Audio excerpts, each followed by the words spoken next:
Bismillahirrahmanirrahim. Hadis ke 168 ya. Nawa Isma'u wa ati'u ya. Ini ada yang menulisnya 167, tidak sama. Isma'u wa ati'u wa inista'mila alaikum Abdul Habasyiin. Halaman berapa? Bismillahirrahmanirrahim. Qala Rasulullah sallallahu alaihi wasallam, Isma'u wa ati'u wa in istu'mila alaikum abdun habasyiun ka'anna ra'sahu zabibah. Ya. Isma'u padha ngrungu sira kabeh. Maksudnya hendaknya kamu dengarkan. Hendaknya kamu dengarkan, patuhi wati ulan ta'atu sira kabeh wa inistu'mila lan senajan den dadiaken pimpinan ya. Meskipun yang jadi pemimpin itu alaikum ing atase sira kabeh den dadekno sapa abdun kawula habasyiyun kang bangsa Habasyah. Ini perintah dari Rasulullah Sallallahu Alaihi Wasallam dan riwayat Imam Bukhari tentang wajibnya taat pada pemimpinnya. Walaupun seandainya pemimpin itu dari golongan orang kulit hitam, Habasyah, Ethiopia ya, yang hitam, rambutnya keriting ya. Cing rambutnya kriwul-kriwulin nyupermi Ka'an narok sahu kaya seduni sirai Abdul Habasyi iku zabibatan koyo anggur. Artinya seorang pemimpin wajib ditaati meskipun dia penampilannya itu kucal ya, atau apa, kecil. Seandainya dia itu seperti seorang budak hitam Habasyah yang kepalanya kecil, maksudnya tidak proporsional gitu. Walaupun dia itu penampilannya tidak meyakinkan atau apa, penampilannya tidak top ya, gayanya itu sangat kuno atau sangat desit ya. Siapapun yang jadi pemimpin harus ditaati, walaupun dia keturunan budak kulit hitam Habasyah Ethiopia ya, yang kepalanya kecil kayak pendolek korek. Ka'anna ra'sahu zabibatan. Tahu zabibah? Zabibah itu anggur. Anggur kering. Anggur kering kan purut kecil hitam gitu. Seandainya pemimpin itu seperti itu ya, walaupun tidak gede dhuwur gagah, tetap harus ditaati gitu. Dari sini kemudian ulama mengambil dalil tentang bolehnya mengambil pemimpin orang yang rendah atau dianggap rendah, seperti anak zina umpamanya. Anak zina ini ulama mengatakan boleh jadi imam, walaupun sebagian mengatakan tidak suka. Imam Malik mengatakan tidak bagus. Karena apa? Karena dia itu dianggap celah ya di kalangan manusia. Tetapi sesungguhnya ya, dari hadis ini ulama mengatakan walaupun seorang hamba ya, budak, boleh jadi imam ya. Karena itu sudah dikatakan oleh Rasulullah Sallallahu Alaihi Wasallam. Artinya manusia ini tidak hanya dinilai dari penampilannya ya. Tapi kalau dia memang layak jadi imam, walaupun physically ya hitam, kecil, dasi cilik, rambutnya kriwil, ya, tidak gagah, tetapi tetap ya wajib, namanya pemimpin harus ditaati. Ya. Jadi pemimpin ini tidak harus gede dhuwur.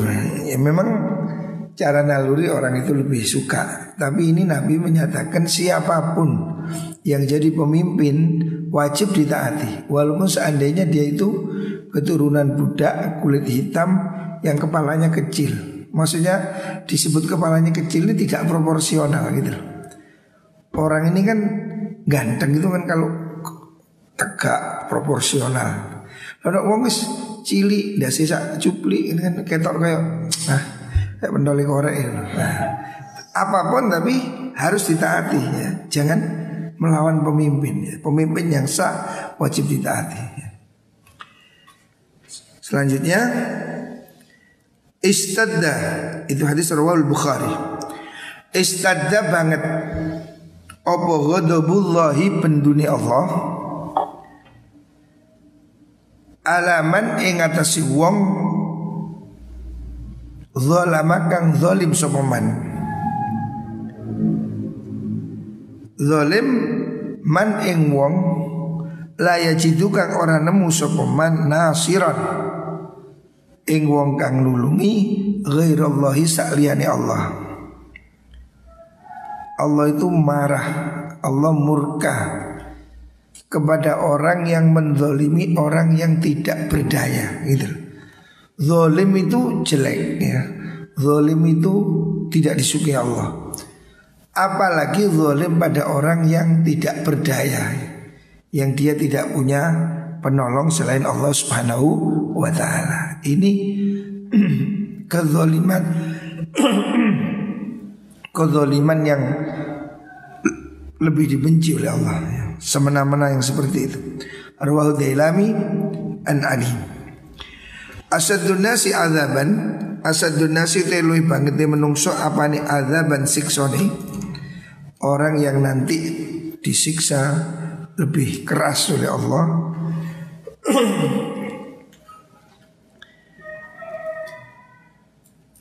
Linasi maring menungso fit dunya ing dalam dunya iku asyadun nasi luwih banget menungso apane azaban siksane indallahi munggi Allah yaumal qiyamati dalam dina kiamat. Artinya orang yang menyiksa manusia dengan semena-mena besok akan disiksa lebih kejam lagi di akhirat gitu loh. Artinya orang yang menyiksa orang lain dengan sedemikian kejam ya, dengan tanpa alasan ya, itu akan disiksa lebih berat lagi di sisi Allah di akhirat ya. Artinya Allah akan memberikan balasan yang lebih keras kepada orang yang semena-mena di dunia. Jadi seperti Fir'aun, nah, besok siksanya lebih berat. Karena apa? Dia kan semena-mena, bayi-bayi dibunuh umpamanya. Nah, semakin dia semena-mena, Allah akan berikan siksa semakin berat. Rawahu Ahmad an Khalid bin Walid. Asadun nasi balaan al-anbiya. Asadun nasi telui banget menungso apa nih balaan siksone ya. Manusia yang cobaannya paling berat ya. Iku al-anbiya'u para nabi. Nabi ini ya mengalami siksaan yang besar. Orang ini semakin tinggi derajatnya, semakin besar tantangannya. Sama dengan Nabi Musa menghadapi Fir'aun, Nabi Muhammad SAW menghadapi saudaranya sendiri. Tapi yang paling berat itu musuh itu kalau saudaranya sendiri. Kalau lawannya Fir'aun namanya Musa. Kalau lawannya Namrud namanya Ibrahim. Tapi kalau lawannya pamannya sendiri namanya Muhammad sallallahu alaihi wasallam. Jadi cobaan terberat ini kalau dengan saudaranya sendiri. Ini pasti secara psikologis lebih sulit. Kalau orang itu dimusuhi orang lain kan bisa sembunyi, bisa pergi. Tapi kalau dimusuhi saudaranya, ini kan kompleks, urusannya kompleks ya. Maka cobaannya lebih berat ya. Kalau lawan raja masih bisa lawan pasukan kita. Nabi Musa melawan Fir'aun masih enteng. Ibrahim melawan Namrud. Tapi kalau Nabi Muhammad SAW melawan Abu Lahab, Abu Jahal, saudara sendiri, ini lebih berat ya. Melawan saudara sendiri ini cobaan yang lebih berat. Makanya mereka ini diberi cobaan sesuai tingkatannya. Sumbal amsal nuli kang luwih mulya, fal amsal nuli rodok mulia. Artinya manusia itu semakin tinggi derajatnya, cobaannya semakin berat ya. Yubtala rajulu ala hasabi dini. Yubtala dan coba sapa rajulu lanang ala hasabi dinihi ing atase milang-milang agamane rajul. Orang ini akan mendapat cobaan sesuai kemampuannya, kadar kemuliaan dia. Fa in kana fi dinihi sulban, fa in kana lamun ono sapa wong fi dini dalam agamane wong iku sulban kuat.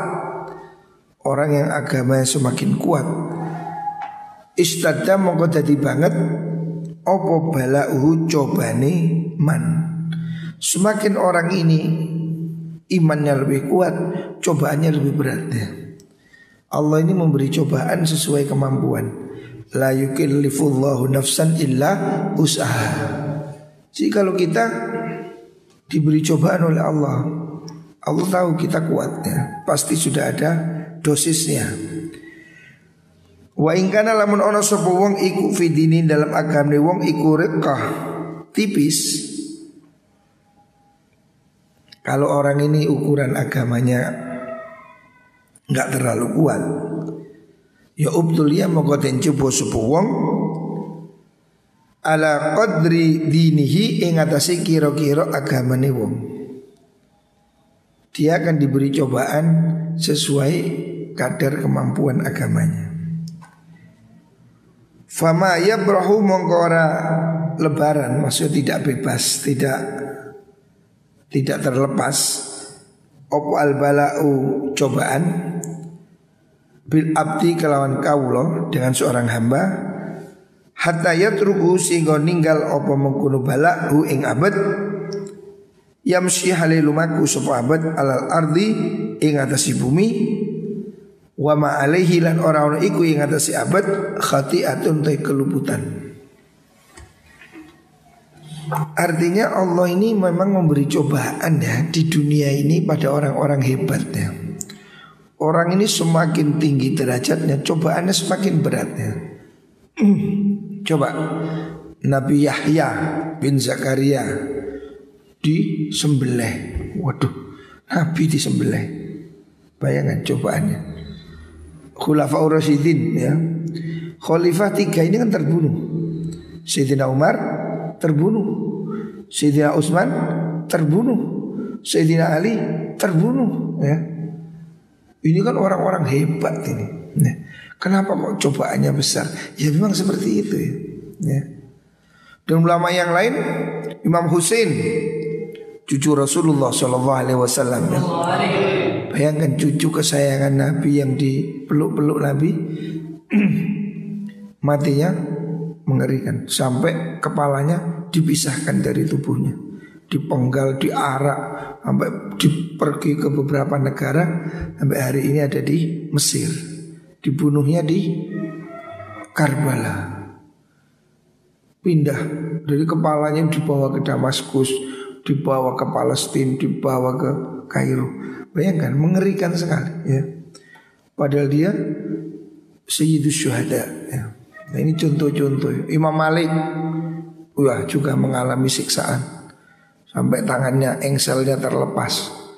Imam Ahmad, Imam Syafi'i ya. Imam Bukhari diusir dari negara, dan contohnya banyak sudah. Artinya orang-orang hebat ini mengalami cobaan yang hebat sesuai dengan ketinggian derajatnya.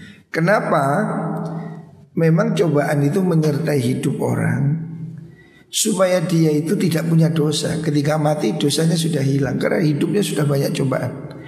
Dengan cobaan itu dia diampuni Allah dosa-dosanya. Kayak baju itu dikucek, dicuci sehingga bersih. Ketika dia pergi sudah suci, dosanya sudah habis ya. Makanya kalau ada cobaan, kita ini jangan jadi cengeng ya. Orang menghadapi cobaan itu kasus yang sama, reaksinya tidak sama ya. Beda antara wortel dengan telur. Telur walaupun empuk, kalau dipanaskan, digodok jadi apa? Jadi keras. Wortel yang keras digodok jadi apa? Lonyok, nyonyot. Jadi sama-sama digodok, lihat kasusnya. Kalau dia telur, wah tambah, digodok tambah atos. Tapi kalau dia mentalnya mental wortel, digodok, nyonyot. Jadi sama-sama dipanaskan, tidak sama ya. Ini beda orang cara menghadapi kenyataan. Ada orang di penjara jadi hebat. Bung Karno di penjara jadi presiden. Hamka di penjara jadi pengarang. Banyak hebat.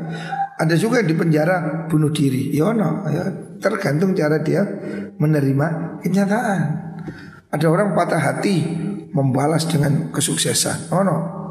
Kalau sing patah hati cengeng bunuh diri. Yono, ya, sama-sama patah hati bisa jadi pemimpin, bisa jadi pecundang ya. Tergantung cara dia menerima kenyataan gitu lah. Rawal Bukhari an Sa'id Asadun nasi hasratan yaumal qiyamah.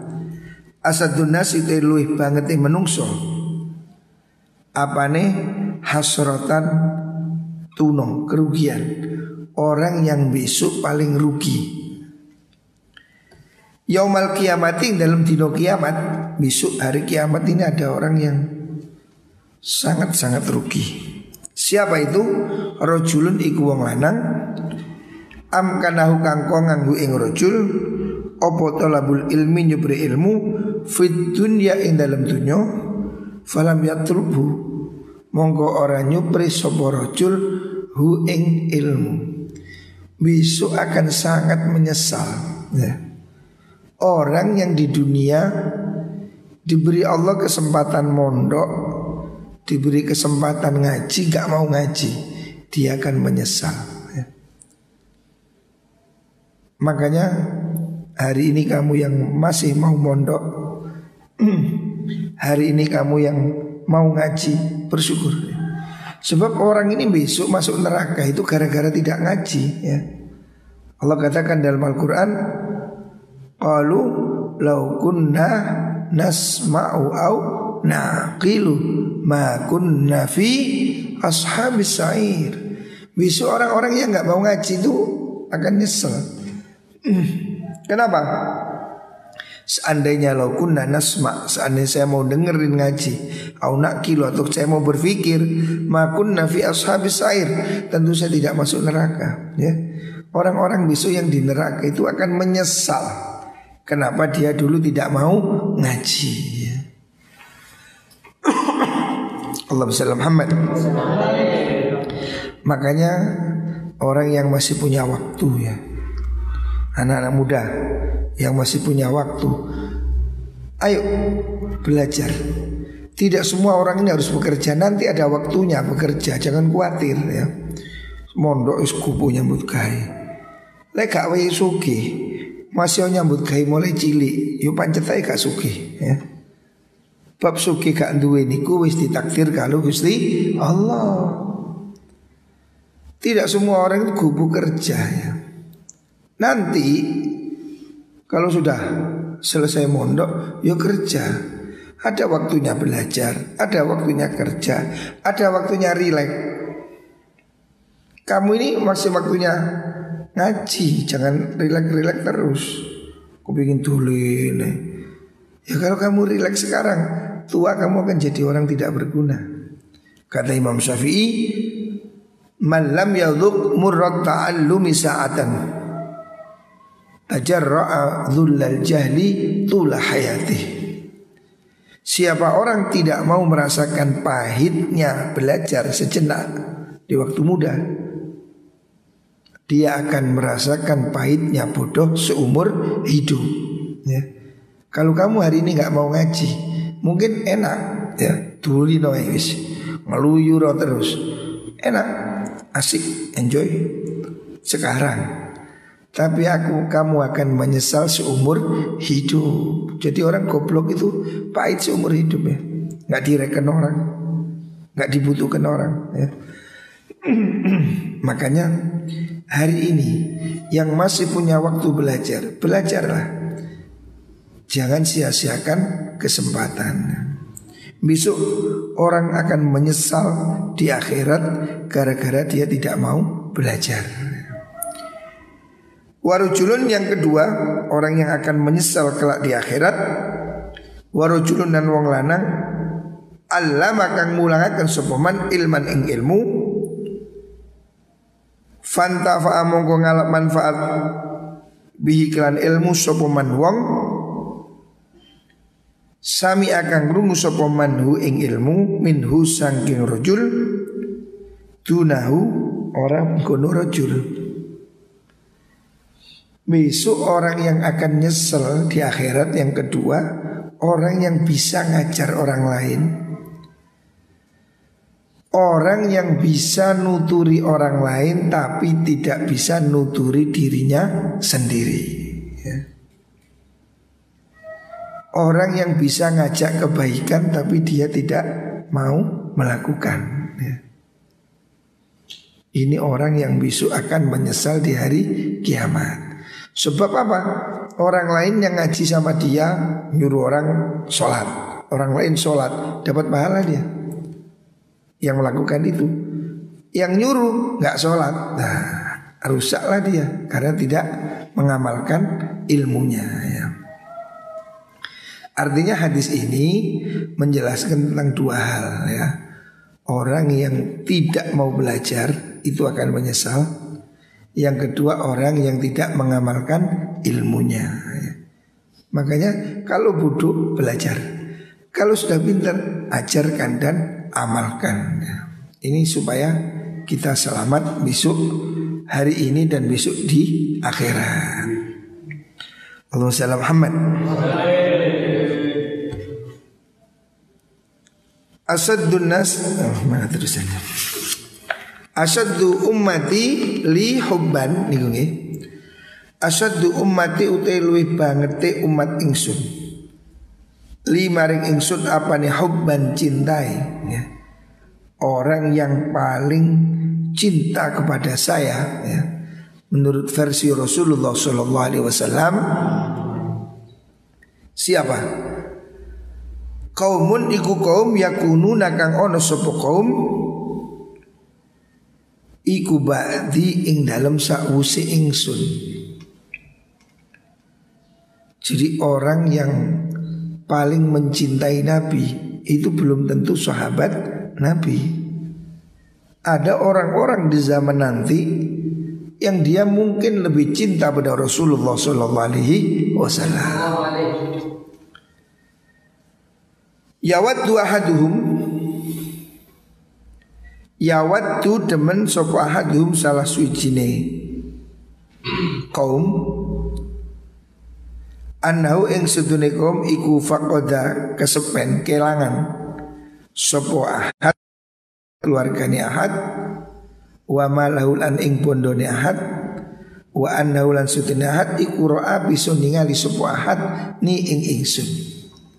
Maksudnya besok zaman akhir ya, termasuk zaman ini akan ada orang yang lebih mencintai Rasulullah SAW dibanding orang zaman dahulu. Dan ini dalam versi yang lain ya, Rasulullah Shallallahu Alaihi Wasallam pernah mengatakan, atadruna ayyul khalqi afdhalu imanan. Nabi pernah bertanya pada sahabat, siapa kamu tahu nggak orang yang imannya paling utama di dunia ini? Qulna al malaikah. Sahabat menjawab, pasti itu malaikat. Nabi mengatakan bukan. Orang yang paling afdal imannya bukan malaikat. Karena apa? Malaikat itu tidak ada nafsunya ya. Dia hanya taat ya. Kalau para nabi juga bukan ya. Nabi bagaimana nggak taat? Dia sudah dapat wahyu. Sahabat menerka lagi Syuhada juga begitu, mereka mati syahid. Jelas imannya sudah kuat. Siapa lagi?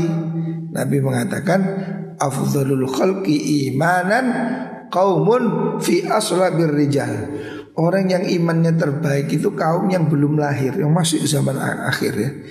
Yu'minu nabi walam yarawni. Mereka yang beriman kepadaku meskipun tidak pernah melihat aku ya. Lah, itu loh orang yang imannya paling hebat. Makanya dalam hadis ini Rasulullah SAW mengatakan orang yang paling mencintai saya itu orang yang nanti zaman akhirnya, mungkin pada zaman ini dia tidak pernah melihat Nabi, dia tidak pernah mimpi mungkin ketemu Nabi, tetapi dia mencintai Nabi secara luar biasa. Dan dia rela seandainya hartanya, keluarganya ditukar dengan bisa melihat Nabi. Saking cintanya pada kanjeng Nabi ya. Jadi ada orang yang tidak pernah ketemu Nabi tapi dia mencintai Nabi. Itu loh orang yang kata Nabi paling mencintai saya. Karena apa? Kalau orang sudah melihat Nabi gak cinta, yuk karena menenang. Sebab dia melihat sendiri betapa hebatnya akhlak Nabi. Makanya orang melihat Nabi ya pasti cinta. Karena apa? Dia itu melihat keajaiban, keindahannya Nabi, ya pasti cinta lah ya. Tetapi yang lebih hebat itu orang tidak pernah lihat Nabi tapi mencintai kanjeng Nabi. Muka-muka kita termasuk golongan ini. Amin Allahumma amin. Rawahu Ahmad. Asaddun nasi adzaban indallah yaumil qiyamah alladzina yadhahuna bi khalqillah. Asaddun nasi utai luwih banget menungso apane adzaban siksane nih niku indallahi munggu Allah yaumil qiyamati ing dalam dina kiamat iku alladzina wong akeh yudhahuna kang padha madani sapa al-annas bi khalqillahi kelawan ciptaane Gusti Allah ya. Maksudnya ini orang-orang yang membuat patung gitu loh. Kan Rasulullah melarang orang membuat patung yang disembah itu. Nah itu tidak boleh. Riwayat Bukhari wa Muslim. Aslihu dunyakum wa amalu li akhiratikum ka'annakum tamutuna ghadan. Aslihu bagusana sira kabeh dunyakum ing dunya sira kabeh. Hendaknya kamu perbaiki urusan duniamu. Artinya di dunia ini kamu juga harus sukses ya. Jangan hanya sukses di akhirat. Kita kepingin fit dunya hasanah wa fil akhirati hasanah ya. Kalau bisa kita ini sukses ya di dunia ya sukses di akhirat. Makanya Nabi mengatakan perbaiki duniamu ya. Maksudnya kamu hidup di dunia ini ya berusahalah bagaimana kamu hidup yang nyaman ya. Pekerjaannya enak, menghasilkan uang umpamanya. Supaya di dunia ini kamu juga merasakan kebahagiaan sebelum di akhirat ya. Jadi Nabi ini tidak mengajarkan fatalis, wis akhirat tok, dunia nggak perlu, bukan. kita ini ada di dunia sebelum di akhirat. Makanya Rasul mengatakan aslihu dunyakum, ya. Perbaiki kehidupanmu di dunia, ya. Dengan apa? Ya dengan kamu punya usaha, punya kehidupan yang layak lah, ya. Kalau kamu di dunia ini punya rumah, punya mobil, punya istri, punya kecukupan lah, walaupun tidak mewah-mewah, itu kan membuat agamamu menjadi lebih kuat, ibadahnya lebih anteng. Orang kalau punya duit kan tidak kupuh. Tapi orang yang posisinya ekonomi sulit, mungkin sholatnya ya kurang khusyuk umpamanya. Rasulullah mengajarkan hendaknya kamu lakukan untuk di duniamu ini yang terbaik, ya. Tetapi wa'malu li akhiratikum, wa'malu lan ngamalo sira kabeh li akhiratikum maring akhirat sira kabeh. Tapi jangan hanya sibuk dunia, harus ada keseimbangan, ya. Di dunia kamu berusaha, tapi untuk akhirat kamu juga harus berusaha, gitu loh. Sebab dunia ini ladang menuju akhirat, ya. Ka'annakum kaya sedune sira kabeh iku tamutuna bakal mati sira kabeh ghadan ing dalem dina sesuk, ya. Seakan-akan kamu ini berusahalah beribadah serius seakan besok kamu mati. Maksudnya anggaplah sholatmu ini sholat yang terakhir, sehingga kamu akan membuat sholat ini terbaik. Sama dengan Ramadan hari ini, ya. Ayo lakukan yang terbaik. Barangkali ini Ramadan yang terakhir, ya. Kalau Allah tidak beri kesempatan Ramadan tahun depan, semoga Ramadan ini kita mendapatkan yang istimewa. Amin Allahumma amin. Lakukan ibadah itu seakan tidak ada lagi. Seandainya ini Ramadan terakhir dalam hidup kita, maka gunakan kesempatan ini sebaik-baiknya, ya. Hadis riwayat Imam Ad-Dailami. Isna'il ma'ruf, isna' agawi sira, ya. Kata Rasul, isna' perbuatlah al-ma'rufa ing penggawean bagus, berbuatlah kamu yang baik, ya. Lakukan kebaikan ilaman maring wong huwa kang utaiman iku ahluhu ahline al-ma'ruf. Berbuat baiklah kepada orang yang baik, maksudnya orang yang memang layak kalau kita berbuat baik. Wa ila ghairi ahlihi lan maring liyane al-ma'ruf, ataupun pada orang yang tidak baik, ya. Jangan pilih-pilih. Ada orang baik kita berbuat baik, orang jelek pun kita berbuat baik, ya. Jangan membalas kejelekan dengan kejelekan, ya. Lakukan kebaikan pada siapapun. Lakukan kebaikan pada orang baik ataupun orang yang tidak baik.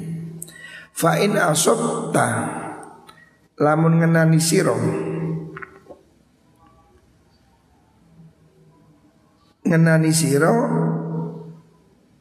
ahlahu ing ahline al-ma'ruf, ya asabta mongko ngenani sira ahlahu ing ahline al-ma'ruf. Maksudnya kalau kamu berbuat baik, ya, berbuat baik menurut syariat, ya, sedekah, apa itu perbuatan, ucapan yang bagus, lakukan pada siapapun, ya, pada orang baik ataupun tidak baik. Kalau yang kamu lakukan ini mengenai orang yang baik, ya, maka itu sudah tepat sasaran. Artinya itu bagus. Seandainya tidak, wa illam tusib, namun orang ngenani opo alma, orang ngenani sira ahlau ing ahli al ma'ruf, kunta mongko ono sira antayu sira iku ahlahu ahli al ma'ruf, ya. Artinya kalau kamu berbuat baik ternyata pada orang yang tidak baik, ya, orang yang kita baiki ternyata dia jahat, tidak apa-apa, berarti kita jadi orang baik, ya. Jangan menyesal berbuat baik, ya. Allah mengatakan dalam Al-Quran, wa yut'imuna at-ta'ama ala hubbihi miskinan wa yatimam wa asira ya. Artinya kepada siapapun ya. Kamu berilah. Orang itu baik atau tidak baik. Kalaupun kita punya tetangga muslim, non muslim, beri semua ya. Jangan dipilih ater-ater. Muslim, non muslim, tetangga kita ada hak beri semua. Supaya apa? Kalau orang itu baik, kita mendapatkan kebaikan. Kalau dia tidak baik, kita tetap jadi orang baik ya. Jangan membalas kejelekan dengan kejelekan ya. Itu ajaran Rasulullah sallallahu alaihi wasallam. Rawahul Khatib. Idmanu li sittan. Idmanu nanggungo sira kabeh. Hendaknya kamu menjamin, menggaransi ya. Lakukan ya. 5 ring ingsun sittan ing perkara 6. Ada 6 hal ya yang diwasiatkan oleh Rasulullah SAW. Hendaknya kamu lakukan 6 pekerjaan ini. Hendaknya kamu jamin dirimu melakukannya ya. Idmanu li sittan 6 hal. Min anfusikum sange awak dewi sira kabeh. Hendaknya kamu melakukan 6 hal ini dari dirimu.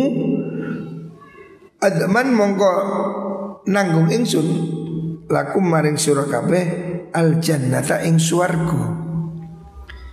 Siapa menjamin melaksanakan 6 hal ini, saya jamin dia akan masuk surga. Jadi ini kita disuruh jamin lakukan 6 hal. Kamu saya jamin masuk surga. Enak kan? Kanjeng Nabi memberi garansi ya. Siapa mau melakukan 6 hal ini, saya garansi masuk surga. Enak ini. Mek 6 tok. Apa niku? Nah, angan-angan 6 hal garansi masuk surga. Yang pertama, ustuku temeno sira kabeh idza haddatstum nalikane guneman sira kabeh ya.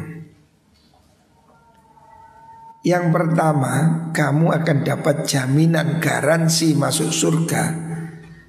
Yang pertama, hendaknya kamu berkata jujur ya. Ini pintu yang pertama. Pintu pertama untuk kamu masuk surga, jadilah orang jujur. Ojo mencelak-mencelek ya. Ini pintu pertama. Siapa orang menggaransi dirinya melakukan 6 hal ini, Nabi kasih dia garansi masuk surga ya. Apa itu? Yang pertama, lek ngomong sing bener. Kalau bicara yang jujur ya.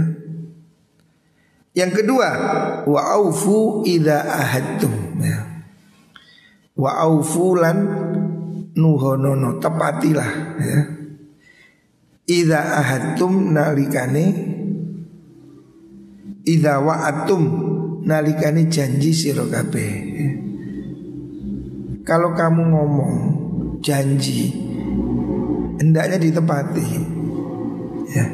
Jangan kasih janji palsu atau jambu.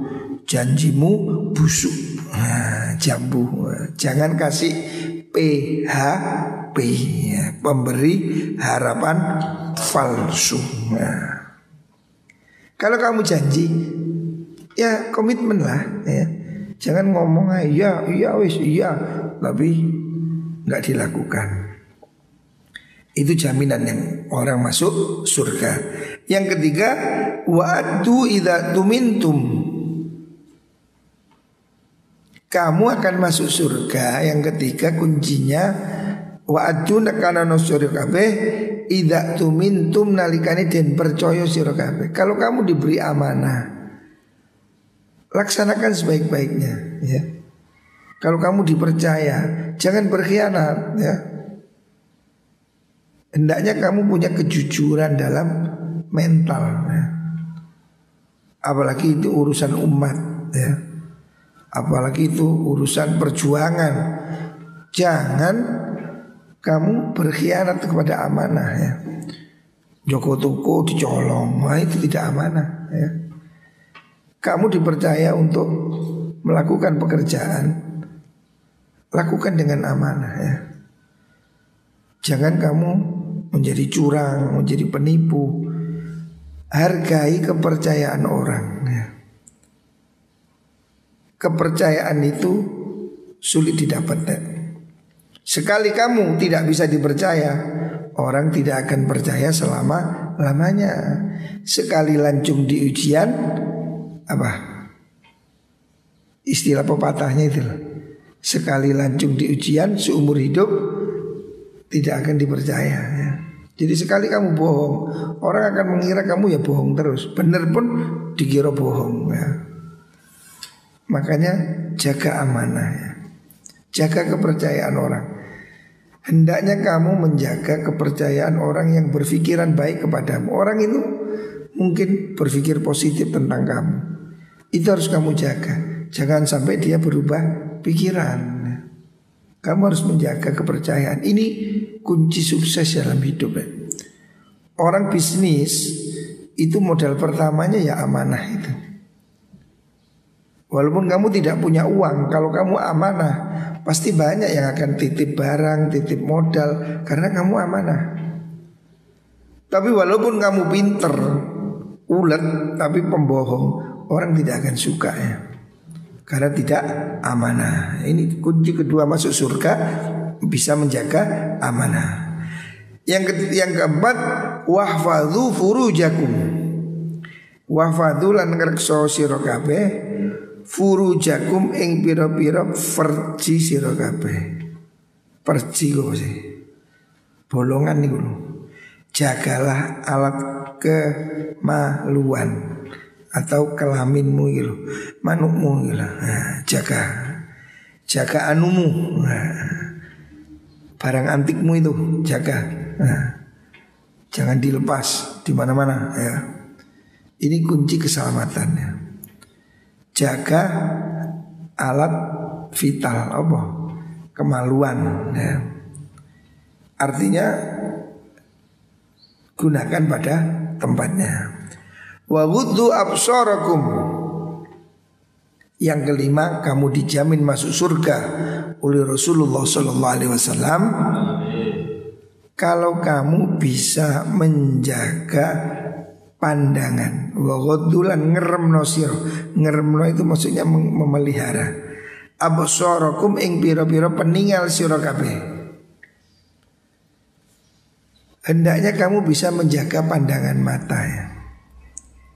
Orang ini kan maksiat itu pertama kan dari melihat ya. Setelah melihat tertarik ya, baru kemudian selanjutnya ya, terjadi apalah yang terjadi. Pertama kasusnya itu pasti dari mata. Makanya jagalah pandangan mata ya. Yang kelima, yang keenam, wakufu aidiakum.